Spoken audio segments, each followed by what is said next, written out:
Very true. Everything happens for a reason. However, sometimes we don't recognize the reasons behind the happenings in our lives. We keep questioning why we have to face such trouble, endure so much pain, suffer so much loss, deal with betrayal and heartbreak. Why do we experience failure, disappointment, and misery? We want to know the answers. A passerby saw the jar and, thinking it contained wine, took it and poured it on the ground. One day, while hunting, he heard the cries of a wounded bird. Instead of killing it, he nursed it back to health. It's easy to get caught up in the pain of the present and question the bigger picture. But just as the king's son rose to become a great leader through the trials he faced, we too are shaped by the challenges we overcome. Each experience, whether joyful or painful, is a brushstroke on the canvas of our lives. And when we look back, we begin to see the masterpiece that is being created. So, embrace the journey, for every twist and turn is leading you towards a purpose greater than yourself. News of his kindness spread, and people from neighboring kingdoms came to tell him their problems. He helped them all, and soon his reputation reached the sorcerer who cursed the kingdom. Filled with remorse, the sorcerer approached the prince and said, "I cursed your kingdom out of jealousy. Please forgive me." The prince, embodying the teachings of his mother, showed him compassion and understanding. He forgave the old man and asked him to use his powers for the kingdom's benefit. Together, they worked to end poverty and disease.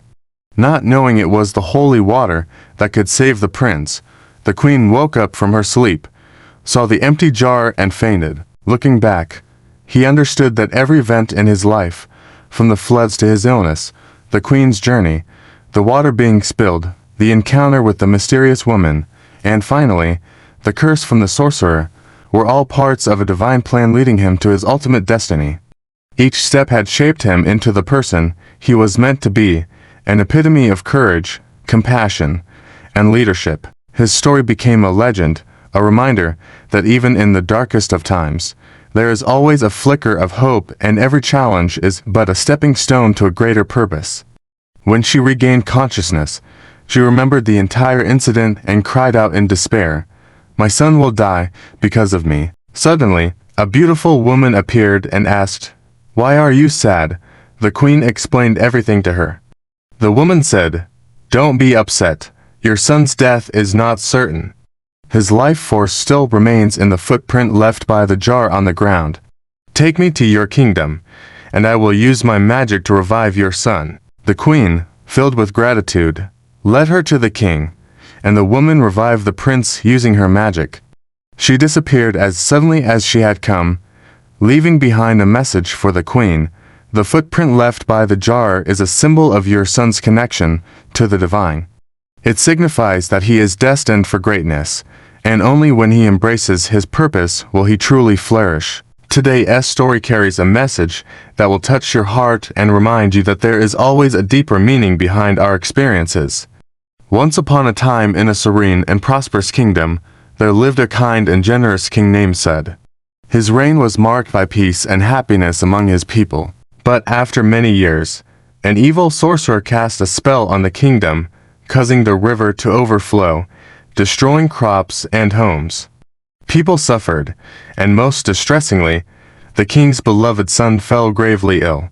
Desperate for help, the king's wife went to a wise hermit for help. The hermit told her, "Your son's illness is a punishment from the gods. Only the water from the Ganges can cure him. But it's too far away to bring to the palace." Without hesitation, the queen immediately set out on the journey to bring back the holy water.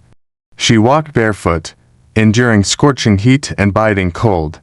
Finally, she reached the Ganges, filled a small jar with the water, and began her return journey. On the way, overcome by fatigue, she sat on a nearby hill to rest. Years passed, and the prince grew into a brave and compassionate young man.